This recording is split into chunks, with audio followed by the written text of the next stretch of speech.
دونکو سلامونه مامزه میډیا نه ستاسو په خدمت کې حاضر یم. نن دا مامزه حافظ باقاعده افتتاح وشوله. حافظ اگر چې زمونږ مخکې وو ګلکرم علي صاحب دکان نیوز ایجنسي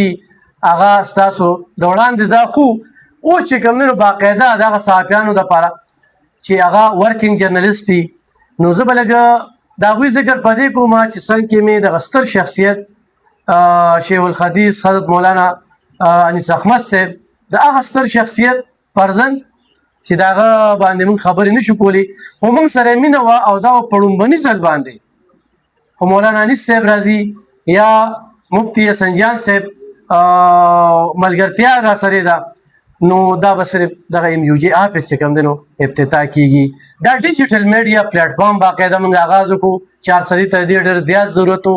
اگر چې موږ ته دا اعزاز حاصل دی چې موږ سره 400 نیوز په شکل کې د تعدیل په شکل کې اخبار دی. دغه شان دې وخت کې موږ سره ډان اخبار والا 92 اخبار والا آنلاین والا دغه شان دې خو زه ذکر کوم خو زه به نومونه ذکر وکړم چې هغه صدیق الله صاحب دی هغه زاهد دی انس حسین توپان دی او انیس ټکر صاحب چې دا موږ سره ډېره خواري کوي د ټیکنیکل ورسره قیصر محمود صاحب چې زموږ یو ډېر تکړه خبریال زاهد زموږ سره 2 نومونه دي او هغه بل زاهد چې هغه په اسلام آباد کې کار کوي خو دلته کې چې کوم دی نو د هغه هم دا خواهش و چې د ډیجیټل میډیا جهانګیر خان چې کوم دی زموږ یو تکړه ملګری د هغه ذکر به هم کوو منصور ماما زی دی پکې فضل الله دی پکې پیره صاحب جان تورنزی دی پکې نو ګرانو کتونکو اجاز احمد دی دغه شانتي یاسر دی رحیم دی موږ سره کیمرامینان فلاور دغه ټول خبرواله دي نو محبوب او جاوید ذکر په دې کوو چې هغه به بیا رانه خفه وي. ګرانو کتونکو دا خبرې مې څه وکړې چې انیس صاحب مې څنګ کې موجود دی او تاسو ته دا خبرې مخې ته درشي چې ستاسو څه قسم مسله وي کوم ځای کې زور ظلم زبردستي کیږي هغه تاسو مونږ ته بالکل راتلی شي ویلی شي. شیخ صاحب چې به کله په دې لار ته ګلکرم علي صاحب دکان ته وراتاو شو کله به چې په دې ته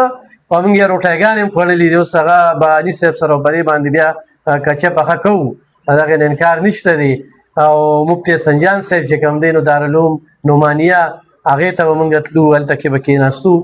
نو دا دغه مینې دا برکت دی چې 28 ورځو کې به نمبر نه میلاوېده په 2 میاشتو کې به نمبر نه میلاوېده او چې موږ به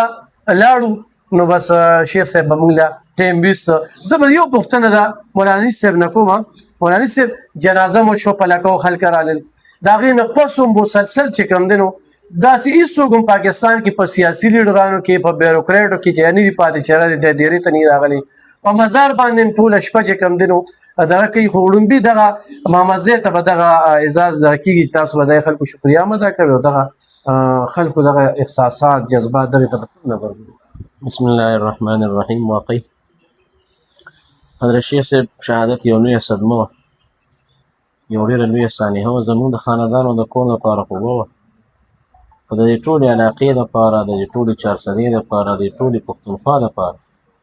بلکې د ټول ملت اسلامي دپاره یو لویه سانحه وه او حضرت شیخ صاحب په غم باندې هر مسلمان غمجن دی. زه اکثر کور کې مور ته وایم خلک یوازې مونږ کره غم نه دی مړی چې څومره خلک رالل اوسه پورې مېلمانه راځي کوم سړی چې راشي هغه د سترګو نوښ کې به وي حالانکې د شیخ صاحب د شهادت تقریبا 2 میاشتې پوره کېدو ولی داسې غم و د شیخ صاحب چې په هر کور کې وایي چې مړی شوی د شیخ صاحب دا شهادت داسې و چې د هر خاندان شهادت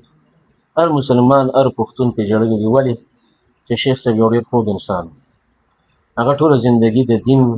د خدمت او د نشر اشاعت د ترویج لپاره تېره کړې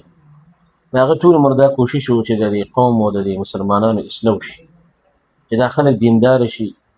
دا خلک دین والا او شریعت والا جوړ شي بچي عالمان کې دین ته روباسي خو د هغه دا یو مشن د خلکو د اصلاح سوچ او نیت یې ښکلی و د هغه د نیت بدلول الله په ژوند هم ورکړه او خلکو سره مینه کول او په مرګ هم خدای پاک ورکړه د خلکو دومره مینه وکړه د هغې سره چې د هغې حد نشته. موږ د زړه د کومې زموږ ټول خاندان زه زما وروڼه زما ترونه زما مور موږ د ټول ملت د هغې چې موږ سره په دې غم کې ودرېدل انتهایي شکریه ادا کوو او خاص کر بیا د چارسدې عوامو چې په جنازه کې کوم خدمت کړی دی موږ خو په خپل غم خو بیا وروسته مېلمانه راتلل د صوابۍ د پنډۍ د اسلام آباد د د لاهور نه او د کراچۍ او د کوټه میلمانه چې هغوی صفتونه کول چې په کومه لار تلو په هغه لار شربتونه ګاګانې اجرې خلکو کولو کړي دي، کټونه خلکو ته اچولي دي، موټرسایکل ودرو کې د خلکو ودرولي دي، ګاډي ودرولي دي. نو چارسدي چې څومره عوام دي چې هغوی کوم محبت کړی دی، دا د شیخ صاحب د جنازې میلمانو د هغوی د میلمنو خدمت و. نو زه به څه ووایم، موږ به څه بدله ورکړو په الله رب العالمین د دوی له په جنت کې د هغې بدلې ورکړي، په دنیا کې د خیر او د خوشحالو په صورت کې دوی له هغې بدلې ورکړي او الله دې زموږ د ټولو نه راضي شي. انیس صاحب، مفتي سنجان صاحب په خپلو خبرو کې اوس یو خبره وکړله، شیخ صاحب هم په ژوند دا خبره کوله، تقریر به وشو نو لږ لږ ځای به یې ترې کټ کړ او متنازع کول که نه. موږ په دې کوشش کوو دا ډیجیټل میډیا چې زموږ د ملګرو شروع کولو نه هغې وي چې موږ به د فیک نیوز چې کوم دی نو مخه نیسو، چې کوم ځای کې فیک نیوز وي نو ډایرکټ په هغې یو پروګرام کوو. دغه ډېر خلک به دا چې یاره انیس صاحب سره انټرویو کوم او هغه سره کښېنم او دا دي، ډېر خلک دغه ډالرو لیوني کړي وي چې خلک ګوري که نه، نو څه پیغام ورکوي، تمه کوي، تکلیف وکړي، هلته کې راشي. یاره بس چونکې مصروفیات زموږ ډېر دي، مشکلات هم ډېر دي، سبقونه هم دي، والدین بیمار دي، د هغې نور مسایل هم دي. نو په دې وجه زه دا کوشش کوم چې په دې میډیا باندې کم شو، ځکه مصروفیات شته ډېر دي. او باقي دا کټ کوټۍ دا خو به شیخ صاحب په خپله به جمعو کې به چې تقریر نه دا کټۍ مه کوئ، سیاق سباق کټ شي. دا خبرې تاسو ښه پوهېږئ، صحافیان یې یو جملې د سیاق سره یو ښه مضبوط نسبت وي، چا ته کټ کې بیا د هغې جملې مطلب ګډوډ شي. نو داسې نه پکار چې یو سړي د یو خبرې یو مقصد یو ته کټ کړو، د هغې نه بل مقصد جوړ کړي، ګناه ده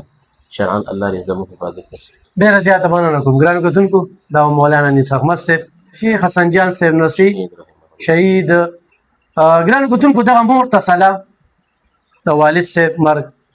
بیا هغه ستر شخصیت چې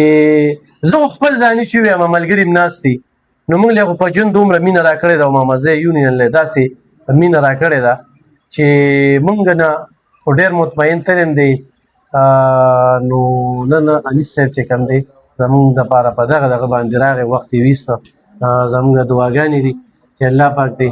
دوی ته نور خیر پېښ کړي او صبر دې ورکړي او موږ ټولو لرې صبر راکړي. ګرانو کتونکو، بیا وایم چې مامزه حافظ چې کوم دی ستاسو د مسلې لپاره کولور دی.